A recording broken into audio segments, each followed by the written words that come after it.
Hello guys. आज हम computer related pedagogy से कुछ क्वेश्चंस डिस्कस करेंगे। ठीक है, तो पहला क्वेश्चन है, which pedagogy enhances computational problem solving in classrooms. Problem solving skills अगर बच्चे की इम्प्रूव करने हैं तो क्या करेंगे, हम बच्चे को ज़्यादा से ज़्यादा कोडिंग के लिए प्रोग्राम्स देंगे। तो इसका आंसर क्या रहेगा, प्रॉब्लम बेस्ड लर्निंग होगी बच्चे की। जब वहाँ वहाँ पे जब बच्चे को हम ज़्यादा से ज़्यादा कोडिंग के लिए प्रोग्राम्स प्रोवाइड करेंगे। ठीक है। Which activity makes students aware of cyber security threats. बच्चे को साइबर सिक्योरिटी थ्रेट्स के बारे में बताना है, उनको बताना है कि इंटरनेट के ऊपर आपको क्या क्या प्रॉब्लम्स हो सकती हैं। ठीक है, उनके बारे में अवेयर करना है। तो हम बच्चे को कैसे करेंगे, केस स्टडी बताएंगे फिशिंग की और रैंसमवेयर की। मेमोराइजेशन आईपी एड्रेसेस की। आईपी एड्रेस क्या है, किसी भी कंप्यूटर का एक यूनिक एड्रेस रहता है इंटरनेट के ऊपर, उसको हम क्या बोलते हैं, आईपी एड्रेस। तो उससे तो इसका कोई रिलेशन नहीं है, तो ये भी आंसर नहीं हो सकता। कोपिंग ग्लोसरी, ग्लोसरी को कॉपी करके भी कुछ नहीं होगा। रीडिंग रैंडम नॉवेल्स, नॉवेल्स को पढ़ने से भी कुछ नहीं होगा, तो इसका आंसर क्या रहेगा, ए। बच्चे को हम फिशिंग और रैंसमवेयर जो कि एक प्रकार के साइबर सिक्योरिटी थ्रेट्स है उसके बारे में कुछ एग्जाम्पल देंगे, कोई केस स्टडी समझाएंगे। फ़िशिंग के अंदर क्या रहता है कि जो एक इंडिविजुअल, फ़िशिंग एक एक्ट है जिसके अंदर आपकी sensitive information like credit card number, credit card password, आपकी ईमेल आईडी पासवर्ड, ठीक है, ये सब चुराने के लिए, स्टील करने के लिए यूज़र कौन सा तरीका यूज़ करता है, फ़िशिंग। इसके अंदर आपको एक ईमेल आती है, ठीक है, या फिर एक मैसेज आता है। ठीक है, मैसेज का मतलब होता है स्मिशिंग। ठीक है, जब मैसेज के ज़रिए वो आपकी आईडी से आपसे इन्फॉर्मेशन लेने की कोशिश करता है उसको हम बोलते हैं स्मिशिंग। जब आपको मैसेज आएगा आपको लगेगा कि ये मैसेज बिल्कुल रियल ऑर्गेनाइजेशन की तरफ से आया है, आपको लगेगा फेसबुक टीम की तरफ से मैसेज आया है। अब जब आप उसके ऊपर क्लिक करोगे देन आपके पास बिल्कुल वैसा ही एक पेज ओपन हो जाएगा जैसे फेसबुक का एक्चुअल पेज ओपन होता है। अब आपने वहाँ पे ईमेल आईडी और एड्रेस पे क्या किया, क्लिक कर दिया। जब आपने ईमेल आईडी और पासवर्ड एंटर कर दिया, ठीक है, जब आप एंटर प्रेस करोगे तभी के तभी आपकी सारी की सारी इन्फॉर्मेशन जिसने भी वो आपको ईमेल सेंड की है उसके पास पहुंच जाएगी। ठीक है, तो इसी को हम क्या बोलते हैं, फ़िशिंग। तो इसके लिए बच्चे को बताएंगे कि फ़िशिंग ऐसे होती है। ठीक है, और आपने ध्यान रखना है कि आपने किसी भी अननोन लिंक के ऊपर क्लिक नहीं करना है। इवन आपने अननोन ईमेल आईडी से आया हुआ मैसेज ओपन भी नहीं करना है। और रैंसमवेयर भी एक प्रकार का साइबर अटैक है। इसके अंदर जो इंडिविजुअल्स होते हैं वो आपके कंप्यूटर को हाईजैक कर लेते हैं और वो आपसे उसके अगेंस्ट क्या मांगते हैं, पैसा मांगते हैं, कुछ रुपीज़ मांगते हैं कि आपको ये आपका डेटा फिर ही मिलेगा अगर आप हमें इतने जो इसके पैसे आप हमें दे दोगे, अदरवाइज़ हम आपका डेटा सारा का सारा डिलीट कर देंगे। तो ये बड़ी ऑर्गेनाइजेशंस के लिए ये बहुत बड़ा थ्रेट है रैंसमवेयर। ये एक तरह की किडनैपिंग है, online kidnapping of your data. Which assessments evaluates final project work. Final, final पे जब हम असेस करते हैं तो उसको हम क्या बोलते हैं, समेटिव असेसमेंट। जब हम ड्यूरिंग द प्रोसेस बच्चे को असेस करते हैं उसको हम क्या बोलते हैं, फॉर्मेटिव। ठीक है, लेकिन जब बिल्कुल एंड में असेस करते हैं तो उसको क्या बोलते हैं, समेटिव।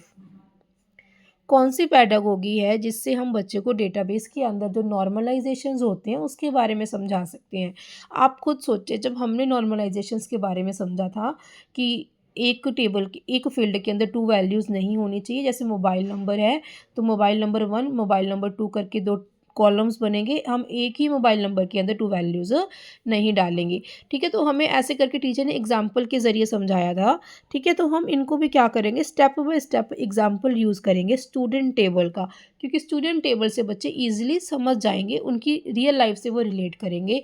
और एग्जाम्पल से समझना बच्चे के लिए आसान भी रहता है। और साइकोलॉजी के अंदर हम इसी चीज़ की तो बात करते हैं, इंडक्टिव मेथड की। जब हमें छोटे बच्चों को टीच करना है ना तब हमें एग्जाम्पल से शुरू करना है, फिर उसके बाद रूल की तरफ जाना है। ठीक है, कौन सी आईसीटी का जो प्लेटफॉर्म है जिसके अंदर ग्लोबल कोलैबोरेशन होती है, ग्लोबल कोलैबोरेशन को वो सपोर्ट करता है, तो वो टूल कौन सा है, माइक्रोसॉफ्ट टीम्स। इसके अंदर हम चैट कर सकते हैं, फेस टू फेस बात कर सकते हैं और बहुत सारे लोग आपस में वीडियो कॉन्फ्रेंसिंग भी कर सकते हैं। अगर आपको वीडियोस पसंद आ रही हैं तो प्लीज़ कमेंट सेक्शन के अंदर बताइए। और जो ये टेलीग्राम चैनल आपको दिख रहा है @EMRS_NVS, इसको आप क्या कर लीजिए, सब्सक्राइब कर लीजिए on the Telegram. KVS NVS के लिए जो ICT आएगी आपकी 20 मार्क्स की, उसके रिलेटेड वीडियोस भी हम जल्दी ही अपलोड करना स्टार्ट करेंगे। हाँ जी। नेक्स्ट है, which strategy explains computer networking best. Computer networking क्या है, सभी को पता है कि वो ये दो या दो से ज़्यादा कंप्यूटर्स का कनेक्शन, उसको हम क्या बोलते हैं, नेटवर्किंग बोलते हैं, कंप्यूटर नेटवर्किंग बोलते हैं। Sorry, simulation. बच्चे को जब हमें कंप्यूटर नेटवर्किंग का बताना है तो बच्चों को बताना है कि ये सोर्स कंप्यूटर है और ये डेस्टिनेशन कंप्यूटर है। तो सोर्स कंप्यूटर से डेस्टिनेशन कंप्यूटर तक जब हमें डेटा सेंड करते हैं तो वो डेटा पैकेट्स की फॉर्म में सेंड होता है, ठीक है। और बीच में बहुत सारी डिवाइसेस रहती हैं, राउटर्स रहते हैं, ठीक है, रिपीटर्स रहते हैं जो सिग्नल को एम्पलीफाई करते हैं। राउटर्स क्या करते हैं, जो पैकेट है उसको, उसके लिए बेस्ट रूटिंग पाथ डिसाइड करते हैं। तो बच्चे को ये सारे सिमुलेशन हम डायग्राम के ज़रिए बताएंगे या कुछ वीडियोस के ज़रिए समझाएंगे, तो बच्चे को कंप्यूटर नेटवर्क के बारे में ईजिली पता चल जाएगा।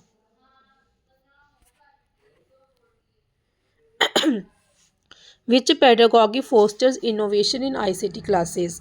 ICT क्लासेस के अंदर अगर हमें इनोवेशन लेके आनी है तब हम क्या करेंगे, कुछ नया सोचना है हमने।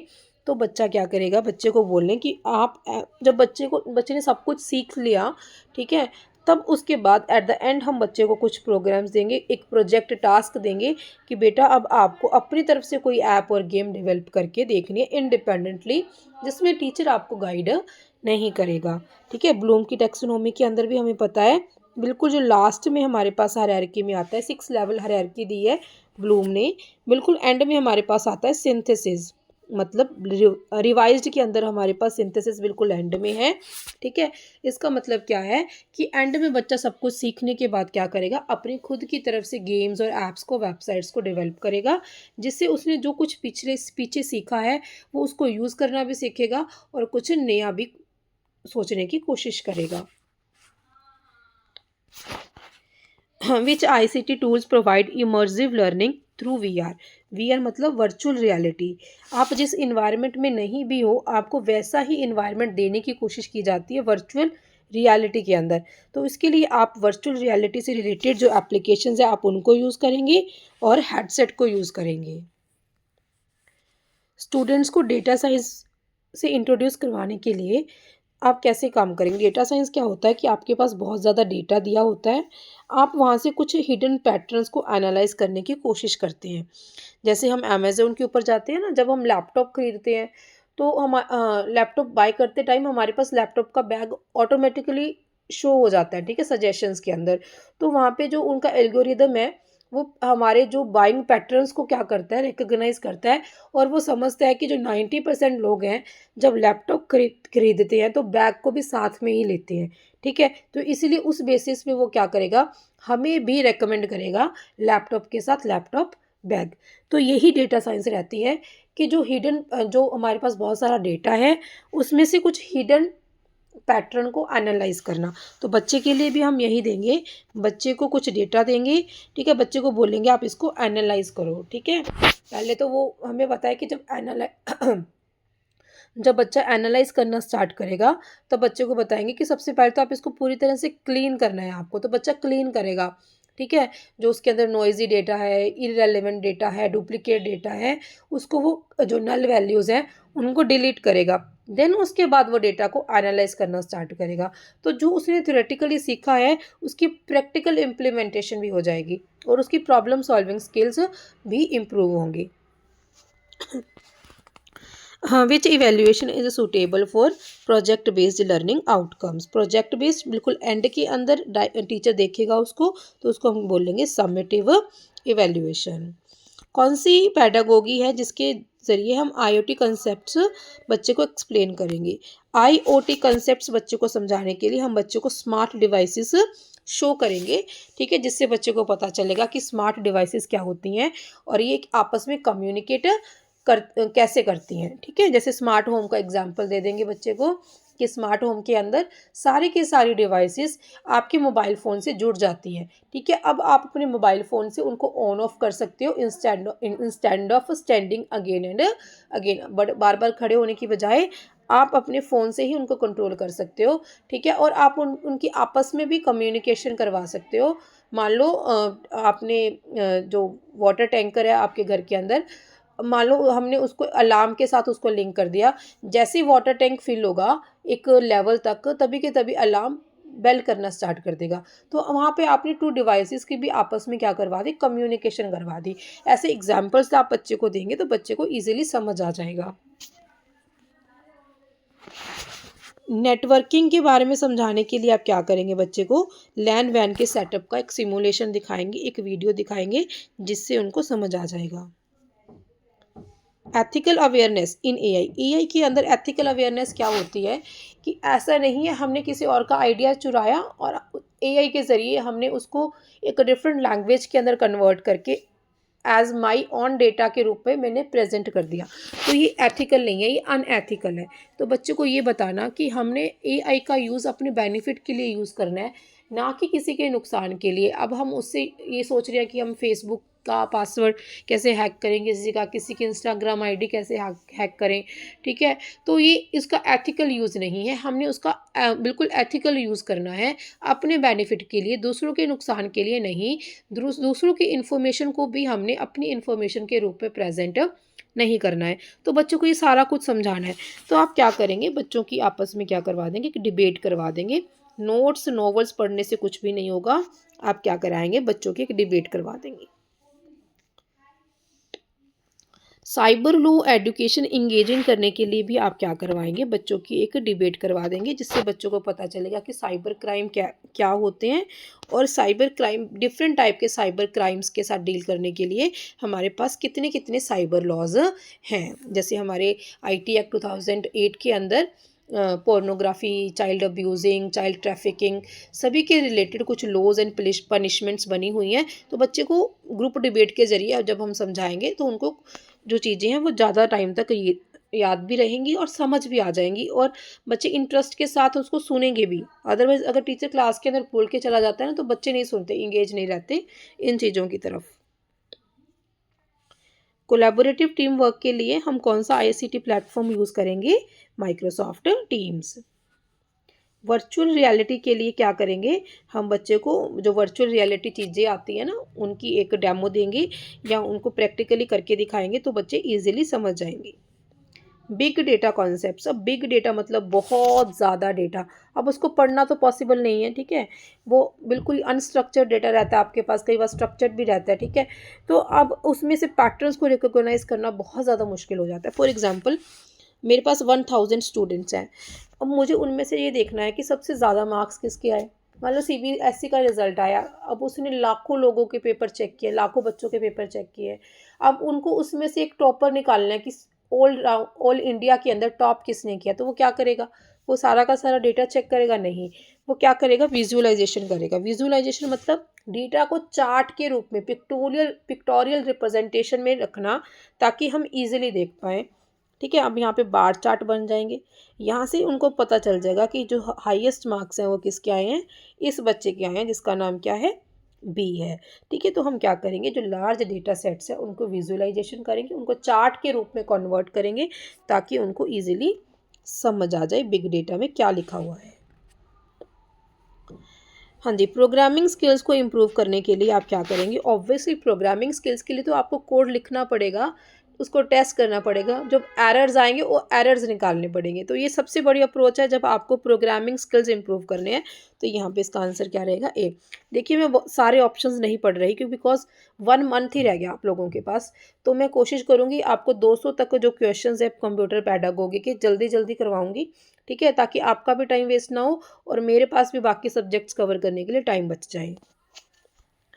इसका पीडीएफ चाहिए तो जो टेलीग्राम चैनल में पीडीएफ के अंदर मैंने लिंक लिखा हुआ है उसका, आप वहाँ पे जाके ज्वाइन कर लीजिए, आपको पीडीएफ भी मिल जाएगा। Which evaluation provides real time feedback, real time feedback, instant feedback चाहिए, जैसे ही आपने आंसर इम्प्लीमेंट किया वैसे ही आपको मार्क्स मिल जाए, तो उसको हम क्या बोलते हैं, फीडबैक बोलते हैं। तो उसके लिए हम ऑनलाइन क्विज़ेज़ का यूज़ करेंगे, ठीक है।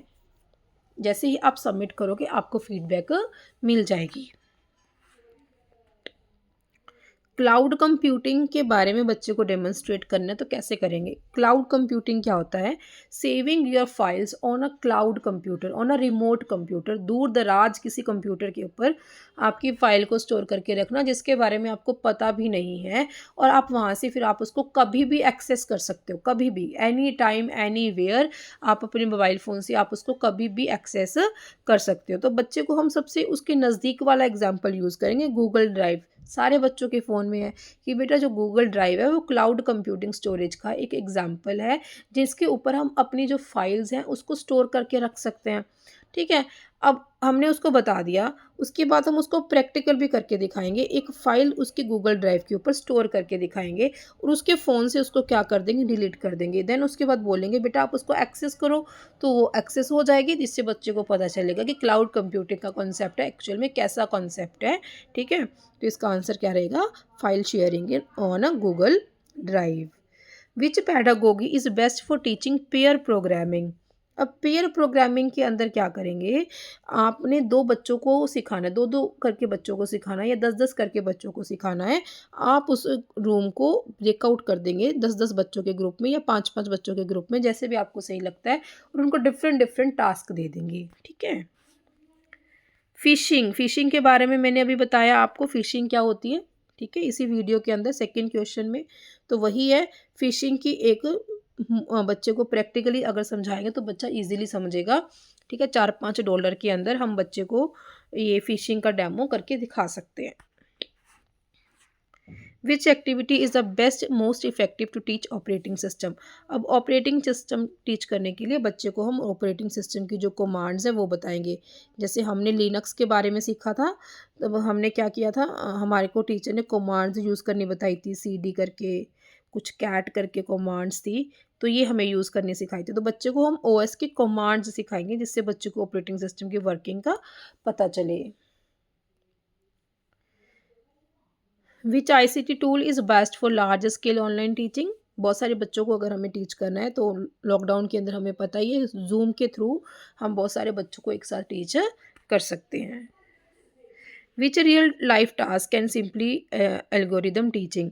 अब बच्चे को एल्गोरिदम्स के बारे में बताना है, तब हम क्या करेंगे, या तो उनकी डेली लाइफ एग्जांपल्स यूज़ करेंगे कि आप सुबह उठते हो, फिर आप फ्रेशन अप होते हो, ब्रश करते हो, ठीक है, नहाते हो, फिर खाना खाते हो, फिर टिफ़िन पैक करके मम्मा आपको देती है, देन आप स्कूल आ जाते हो। तो बच्चे को हम स्टेप बाय स्टेप बताएंगे कि ये इसी को हम क्या बोलते हैं, एल्गोरिदम बोलते हैं। या बच्चे के कुकिंग स्किल्स को हम कुकिंग एग्जाम्पल्स को यूज़ कर सकते हैं, कुकिंग रेसिपी को हम यूज़ कर सकते हैं, जैसे चाय बनाना। ये मैं सबसे ज़्यादा एग्जांपल यूज़ करती हूँ कि बच्चों को जब भी एल्गोरिदम के बारे में बताना होता है तो हम चाय के एग्जांपल से स्टार्ट करते हैं, ठीक है, कि चाय हम कैसे बनाते हैं, पहले पानी डालते हैं, फिर टी लीव्स डालते हैं, शुगर डालते हैं, फिर बॉयल करते हैं, ठीक है, फिर उसके बाद दूध डालते हैं, फिर बॉयल करते हैं, देन आपकी चाय रेडी हो जाती है। तो इससे बच्चे को पता चलेगा कि एल्गोरिदम क्या है, स्टेप बाय स्टेप। फिर उसके बाद उनको कुछ और एग्जांपल्स देंगे सॉल्व करने के लिए, जिससे बच्चे को इसको पूरी तरह से क्लैरिफाई हो जाएगा कि एल्गोरिदम्स एक्चुअल में होते क्या हैं।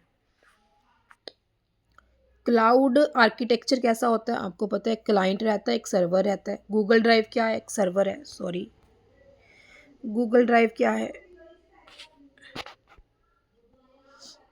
गूगल ड्राइव क्या है, एक सर्वर है, ठीक है। ये कंप्यूटर आपका क्या है, क्लाइंट है, ठीक है। क्लाइंट सर्वर पे डाटा अपलोड कर देता है और क्लाइंट सर्वर से डेटा कभी भी एक्सेस कर सकता है जब भी उसको ज़रूरत है।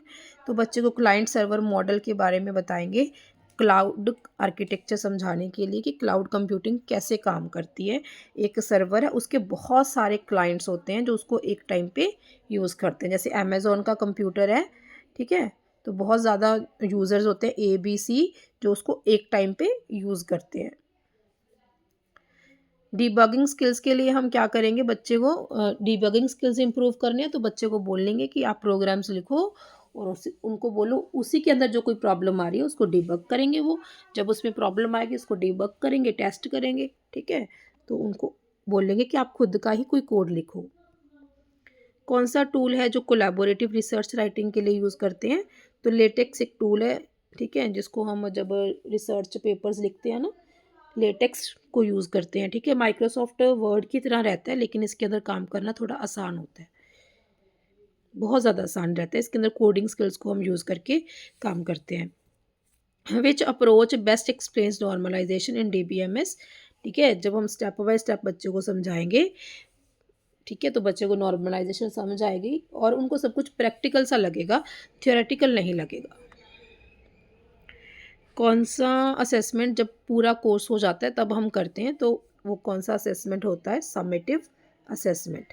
कोर्स के दौरान कौन सा करते हैं? फॉर्मेटिव असेसमेंट, ठीक है। तो होप सो आपको वो ये सारे क्वेश्चंस अच्छे से समझ आ गए होंगे। अगर समझ आए हैं तो प्लीज़ कमेंट सेक्शन के अंदर आप हमें बताइए। अगर कोई डाउट है तो भी आप हमें कमेंट सेक्शन के अंदर बताइए, ठीक है। अगर वीडियो पसंद आई है तो प्लीज़ लाइक कीजिए, शेयर कीजिए और इस चैनल को सब्सक्राइब कीजिए। Bye bye.